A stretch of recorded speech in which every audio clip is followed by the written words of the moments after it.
Ok, bonjour. J'espère que tu vas très bien. J'espère que vous allez bien. Alors, je voudrais simplement partager quelques vérités que j'ai apprises en lisant ce livre. Des vérités qui traitent sur la prière.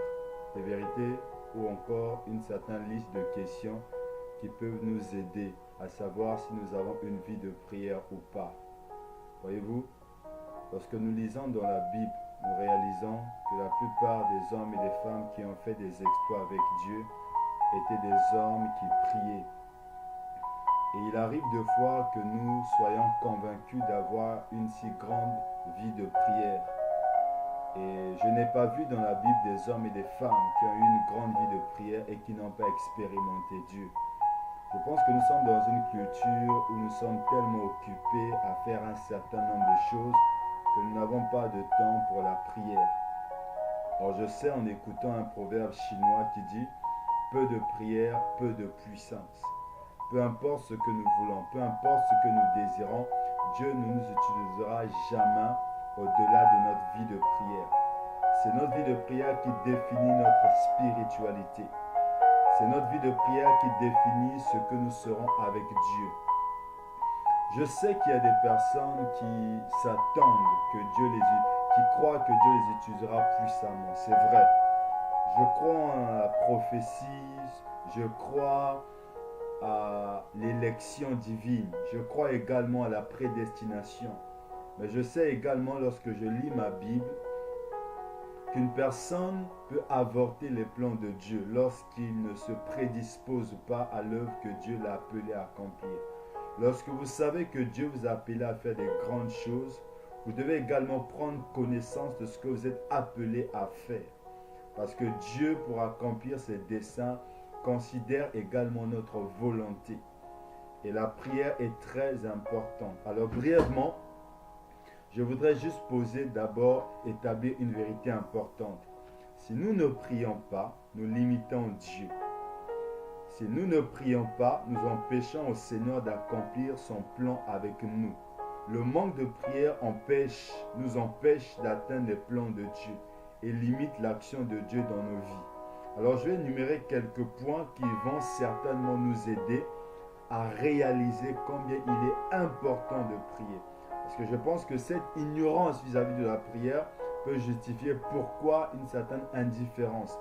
Après avoir évoqué les raisons fondamentales ou encore l'importance de la prière, je vais faire quelque chose encore de très important, énumérer un certain nombre de points ou de questions qui vont nous aider, des points qui nous aideront à nous évaluer, à savoir si nous avons une vie de prière ou pas. Il est possible que nous nous trompons, il est possible que nous soyons si convaincus que nous avons une si grande vie de prière.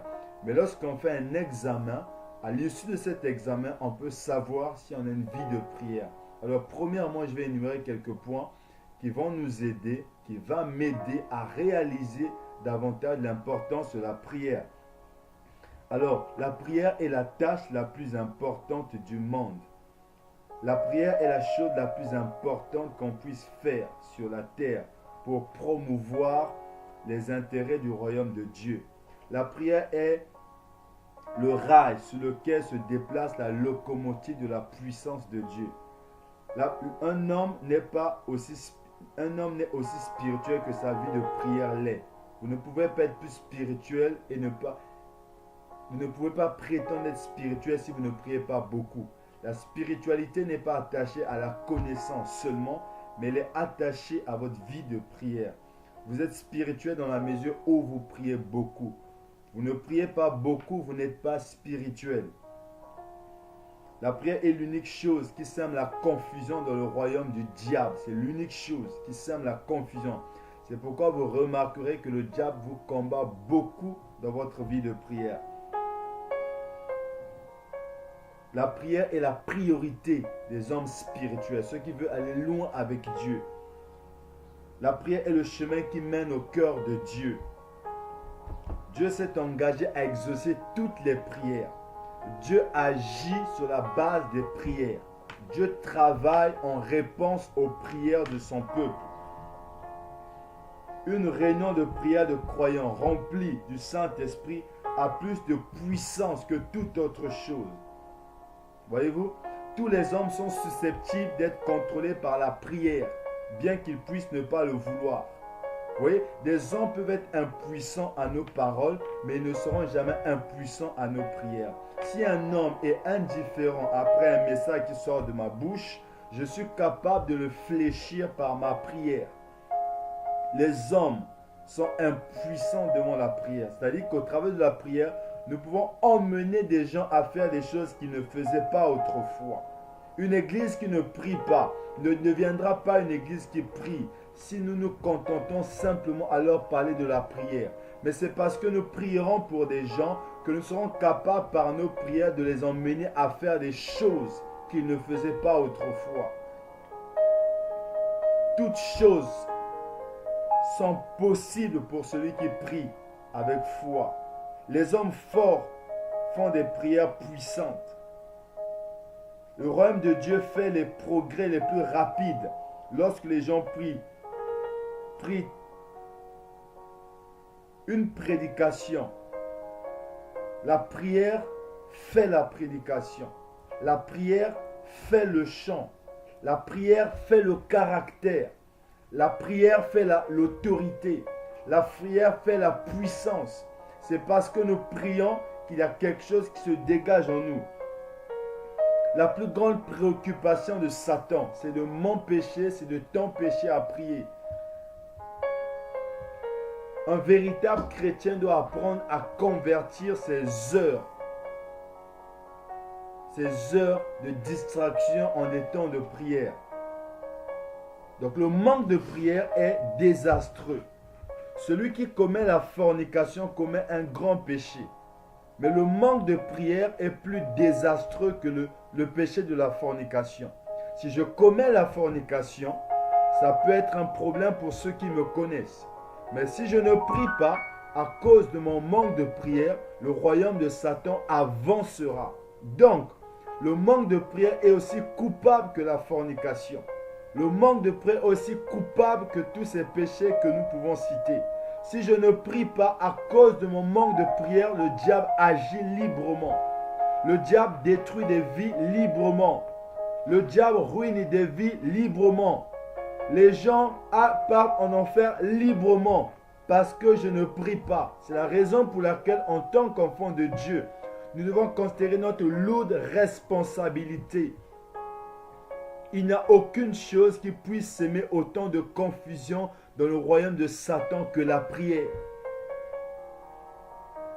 C'est pourquoi le diable combat la prière. Alors, on va énumérer quelques points qui vont nous aider à savoir si nous avons une vie de prière. Si nous avons une vie de prière ou encore si nous avons rétrogradé. Parce que celui qui prie devient le spectateur de la manifestation de la gloire de Dieu.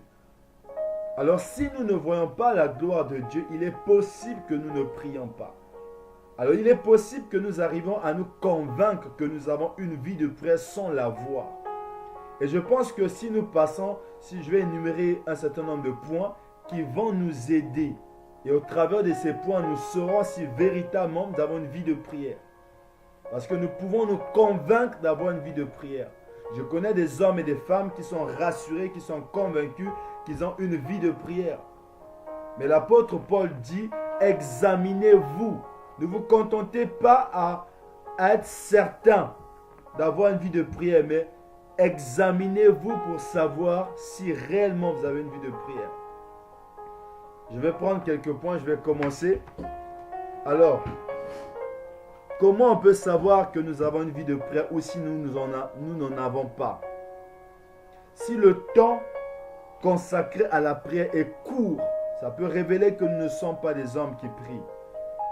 Si le temps que nous consacrons à la prière est toujours court, 15 minutes, 10 minutes, 5 minutes, ça révèle clairement que nous ne sommes pas des hommes spirituels, que nous ne prions pas comme nous devons prier. Le temps de la prière est raccourci. Si autrefois tu priais beaucoup et maintenant tu ne pries plus comme avant, ça montre que tu as rétrogradé, que tu ne pries plus comme tu priais autrefois. Les moments de prière ne sont pas fréquents.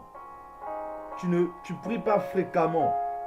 Par exemple, on pourrait prier le matin et ne plus prier avant le moment de se coucher. Tu pries le matin, tu pries plus le soir.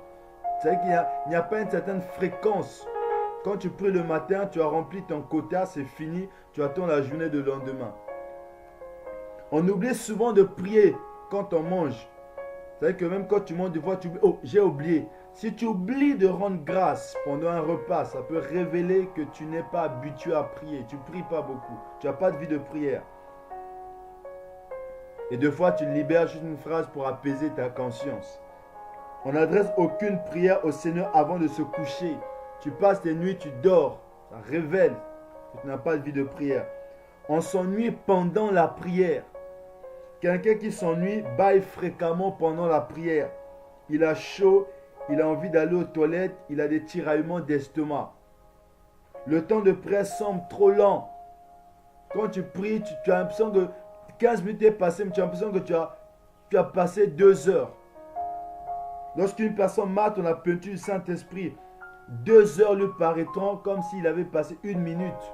Mais si 15 minutes pour toi représentent toute une éternité, ça révèle que tu n'as pas une vie de prière. On n'a pas des moments de prière fixes. C'est-à-dire qu'on n'a pas une heure fixée pour prier. On prie quand on peut, quand on ne peut pas, quand on se réveille. Ça révèle qu'il n'y a pas de vie de prière. Il n'y a pas de vie de prière. Le Saint-Esprit est censé te guider. Il est censé t'aider à avoir un programme de prière. Une autre chose encore, on oublie les heures de prière. Quand tu sais que tu dois prier à 15 heures et que tu as oublié, tu as complètement oublié, ça peut révéler que soit tu as rétrogradé, soit tu n'as pas de vie de prière. Tu peux laisser, tu déplaces constamment tes heures de prière. Tu sais que tu as programmé de prier à 12 heures. Mais pour une situation quelconque, bon, je vais prier à 14 heures. Après 14 heures, je vais prier le soir. Ça révèle que tu n'as pas de vie de prière. Tu n'as pas cette vie de prière qui peut te permettre de faire des exploits avec Dieu. Tu n'as pas cette vie de prière qui peut te permettre de voir la gloire de Dieu. Tu n'en as pas. Il n'y a pas cette vie de prière. On ne ressent pas du tout l'absence du moment.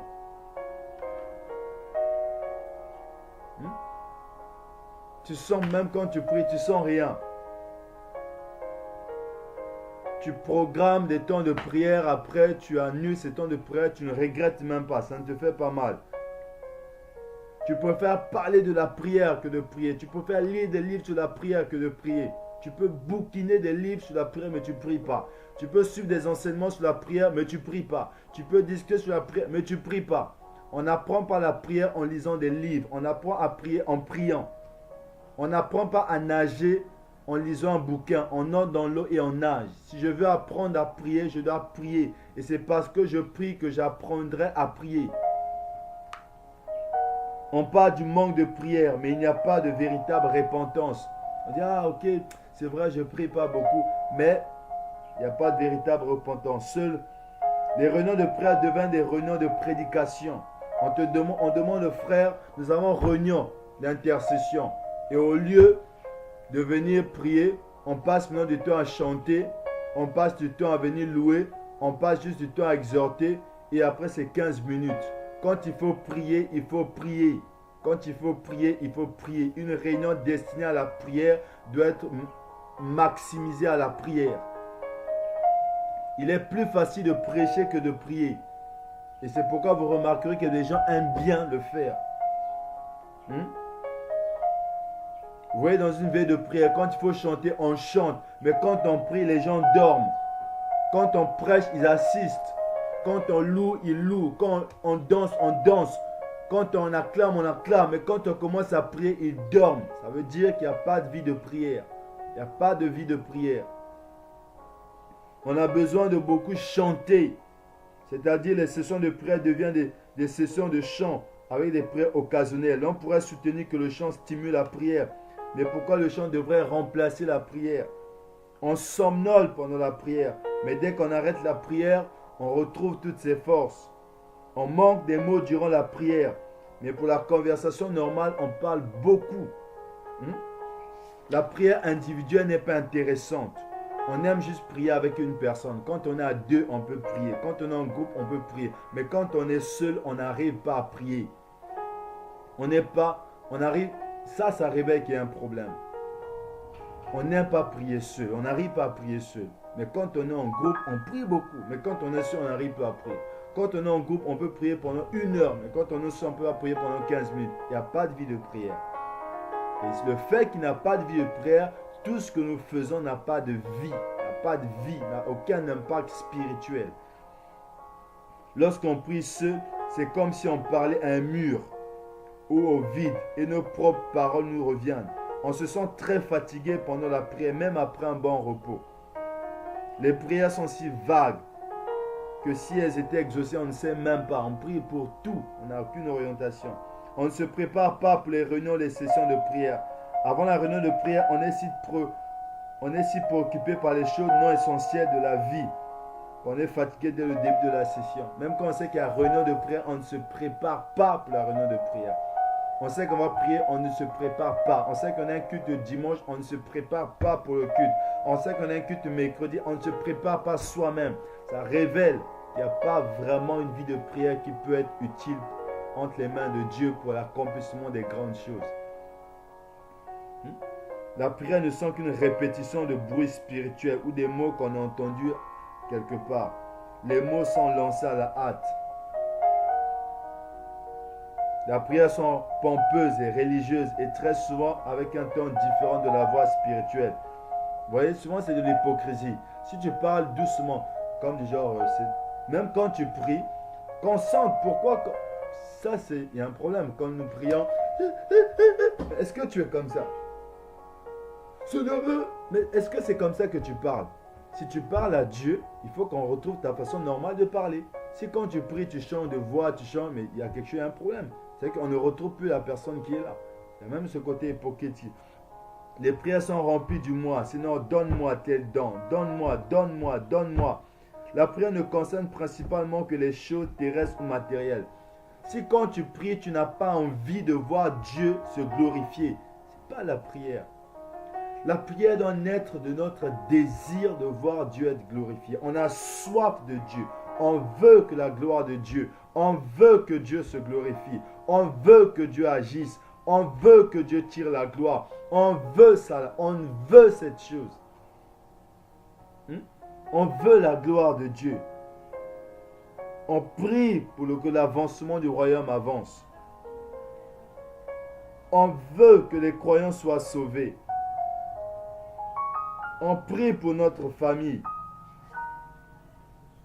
On n'est pas distrait sur certaines choses lorsqu'on prie. On n'est pas distrait. On est fixé sur des choses. On est concentré sur des choses.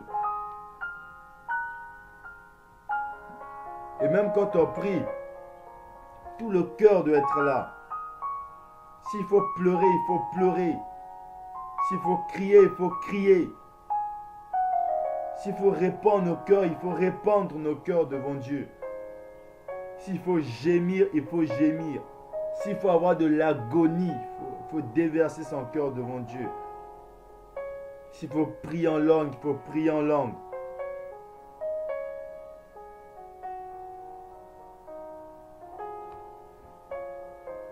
On ne connaît pas un grand désespoir. On n'a pas un grand fardeau lorsqu'on prie. On ne peut pas continuer à prier, prier, prier sans avoir un fardeau. Si je prie toujours sans fardeau, il y a un problème. Il y a un problème. Je dois avoir un fardeau et c'est le fardeau qui me maintiendra dans la prière. S'il n'y a pas de fardeau continuel dans nos cœurs, il est fort probable que nous n'ayons pas une vie de prière conséquente. On intercède rarement pour les autres. On n'a aucune foi que Dieu répondra à nos prières. On prie juste comme ça, on balance nos prières. Il n'y a pas ce sentiment d'attente, il n'y a pas cette conviction que Dieu nous exaucera. Quand on prie, il n'y a pas de l'amour pour Dieu. C'est-à-dire que même quand on parle, les paroles de nos bouches sont en contradiction avec ce que nous ressentons dans nos cœurs. Là, il y a un problème. Il est fort probable qu'il n'y ait pas de vie de prière. S'il y a contradiction entre les paroles qui sortent de ma bouche et ce que je ressens dans mon cœur, s'il n'y a pas de foi, Si pendant que je prie, je n'ai pas la certitude que Dieu m'écoute et qu'il me répondra, il y a un problème. Il faut avoir cette foi que Dieu exaucera. Il faut avoir cette foi que Dieu exaucera. Il faut avoir cette foi. Il faut avoir cette foi. Il y a tellement de choses qui peuvent nous aider.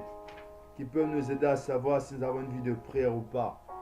Mais il faut juste retenir en tant qu'enfant de Dieu que la prière est importante. Elle est importante. Elle est importante. Plus nous prions, plus Dieu agit. Moins nous prions, moins Dieu agit. Si nous voulons voir des manifestations, nous devons prier. En fait, l'œuvre de Dieu n'avance pas par l'intelligence humaine. Celui qui prie, c'est un homme qui s'humilie et qui se met à côté pour donner à Dieu la possibilité d'agir. En fait, quand tu pries, tu veux simplement dire à Dieu, je me mets à côté pour que toi tu puisses agir. Je me mets à côté pour que toi tu puisses œuvrer. C'est vraiment ça, de ça dont il est question. Si tu reconnais que tu n'as pas une vie de prière, la première chose à faire, répands-toi, demande pardon à Dieu. Parce que ta prière, ne pas prier est un péché, est quelque chose de grand, quelque chose de dangereux. Il y a des gens et des femmes qui en souffriront, le fait de ne pas pécher, de ne pas prier. La deuxième chose, demande vraiment, prends conscience des conséquences qui sont attachées à ce manque de prière. Tu peux rêver que Dieu t'utilisera, oui c'est vrai, mais comprends que si tu ne pries pas, tu ne te qualifies pas pour des grandes choses. C'est-à-dire, l'apôtre Paul dit que Dieu nous a éprouvés avant de nous donner ce mystère.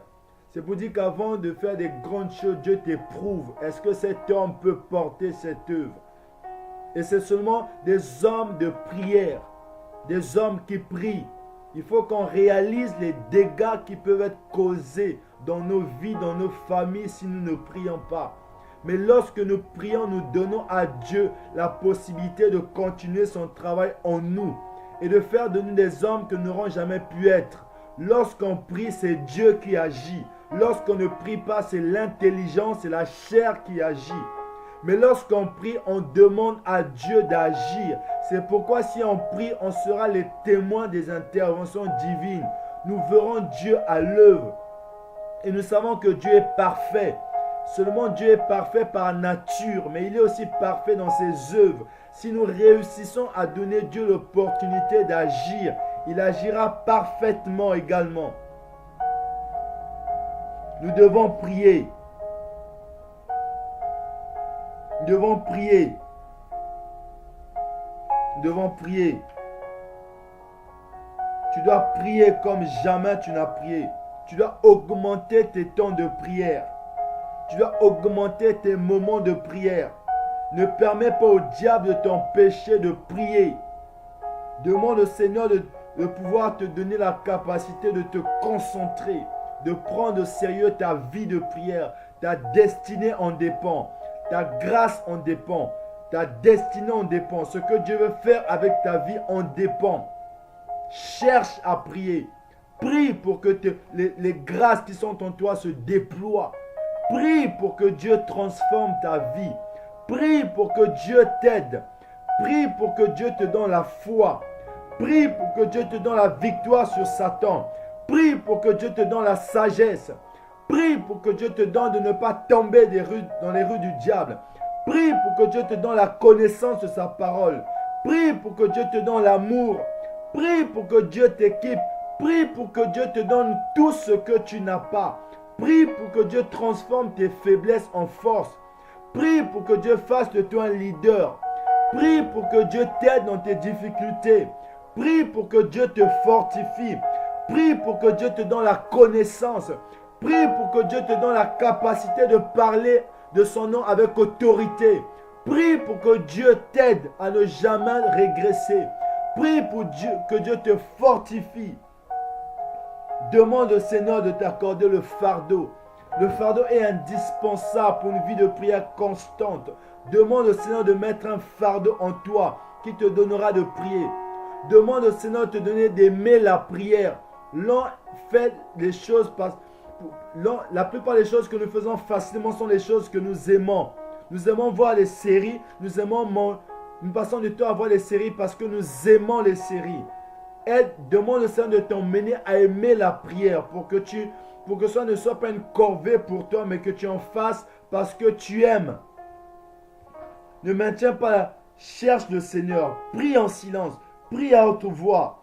Prie lorsque tu as envie de prier. Prie lorsque tu n'as pas envie de prier.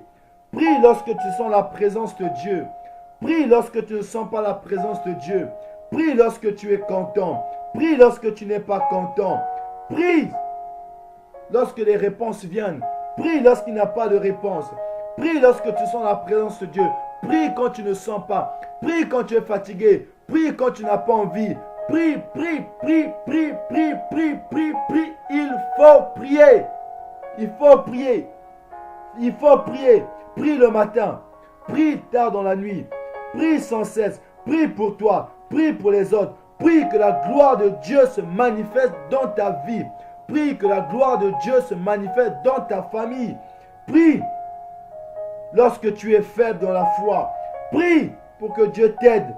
Prie et prie et prie et prie et prie, mon frère. Prie le Seigneur. Prions le Seigneur. Prions le Seigneur. Prions le Seigneur. Prions le Seigneur. Je ne suis pas d'accord avec ceux qui passent leur temps à se dire « Bon, Dieu fera des grandes choses avec moi. » Non, je refuse ça. Je suis contre ceux qui s'asseyent et qui se disent « Je suis appelé » et ils sont là passivement.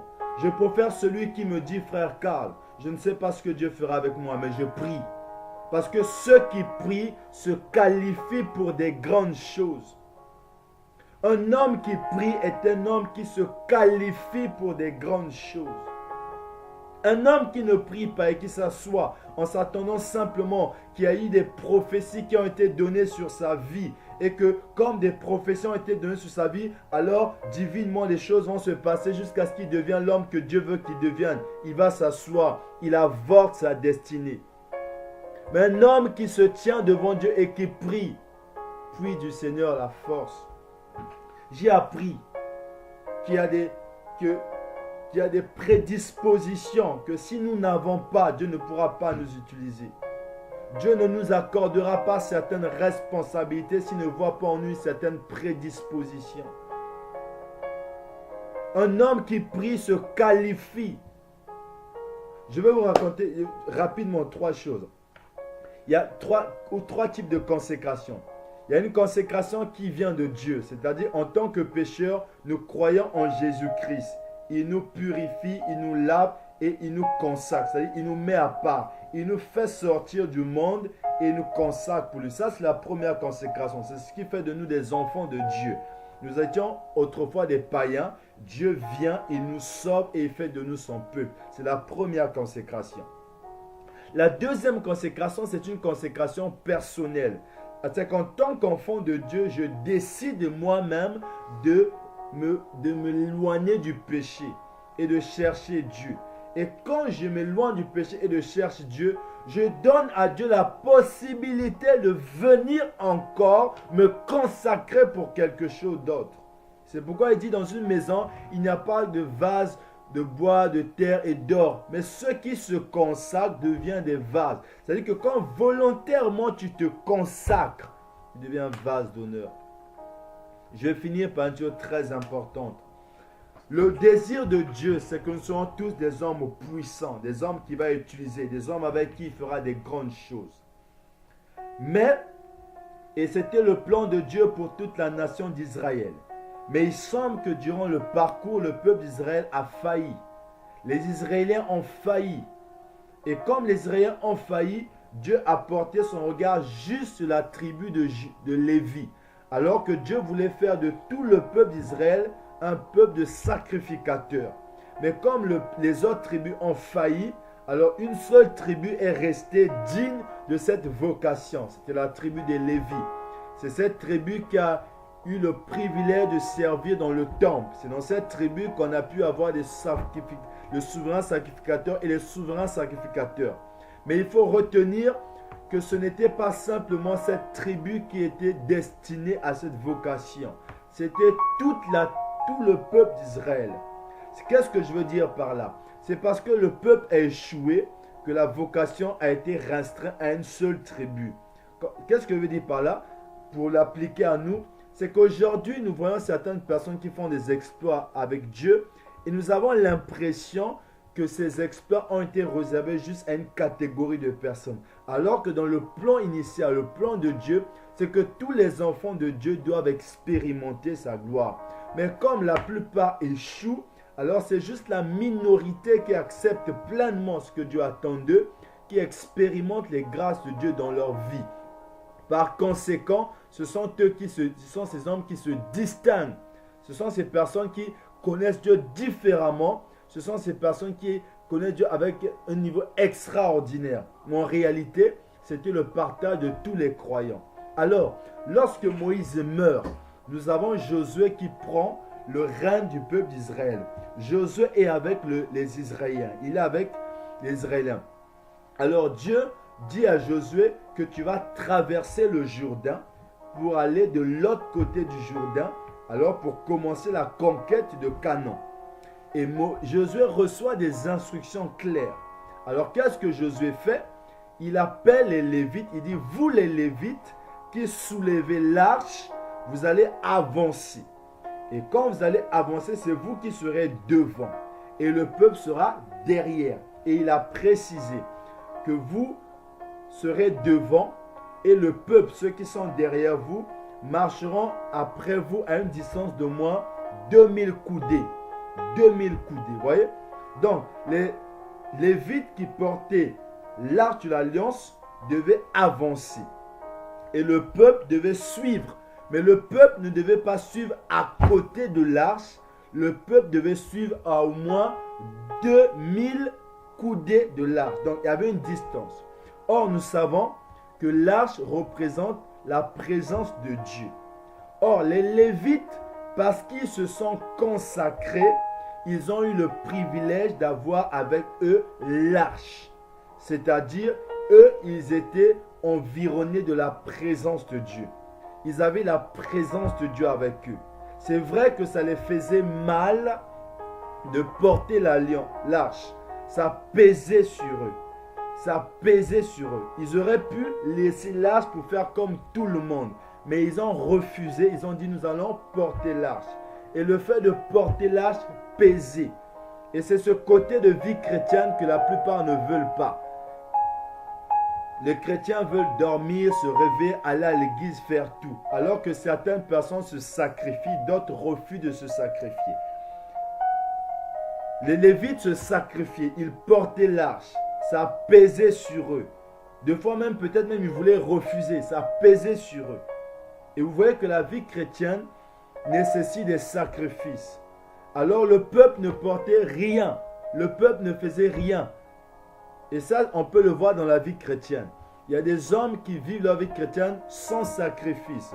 D'autres encore acceptent le jeûne, acceptent de passer des nuits de prière, acceptent de passer des heures de prière, acceptent de souffrir, acceptent de chercher Dieu dans les larmes, acceptent de chercher Dieu dans la souffrance. Et l'avantage que les Lévites avaient, c'est qu'ils avaient la présence de Dieu. Mais avoir la présence de Dieu les coûtait quelque chose. Ça les coûtait le poids. C'est vrai, ça faisait mal, mais ils avaient la présence de Dieu. C'est vrai que ça les fatiguait, mais ils avaient la présence de Dieu. Or, ça veut dire que pour avoir la présence de Dieu continuelle dans nos vies, ça va nécessiter que nous fassions des sacrifices, que ça fasse le jeûne, que nous prions quand nous avons envie de prier, que nous prions quand nous n'avons pas envie de prier. Parce que les Lévites, ils étaient fatigués, mais ils faisaient quand même des efforts. Et c'est parce qu'ils faisaient quand même des efforts que l'arche était toujours avec eux. Et c'est ça avec les croyants. Pour avoir constamment la présence de Dieu autour de nous, ça va nécessiter de persévérer. Ça va nécessiter de jeûner. Mais non, ceux qui ne font rien, Josué a donné un ordre. Il dit les Lévites seront devant. Et le peuple qui va venir sera séparé d'une distance au moins de 2000 coudées. ils n'étaient pas séparés de 2000 coudées seulement des Lévites, mais ils étaient aussi séparés de 2000 coudées de l'arche. Donc, ça veut dire que les Lévites avaient l'avantage d'être près de l'arche, mais le peuple avait une distance de 2000 coudées de l'arche. Les Lévites étaient près de Dieu, mais le peuple avait une distance avec Dieu. Ça veut dire, frères et sœurs, si vous ne cherchez pas Dieu, si nous ne cherchons pas Dieu dans la prière, nous serons différents de ces personnes qui ont la capacité d'être toujours près de Dieu. Nous aurons une distance avec ces personnes. Il y aura toujours une distance. Et ces gens-là, quand nous causerons avec eux, nous sentirons qu'il y a une distance.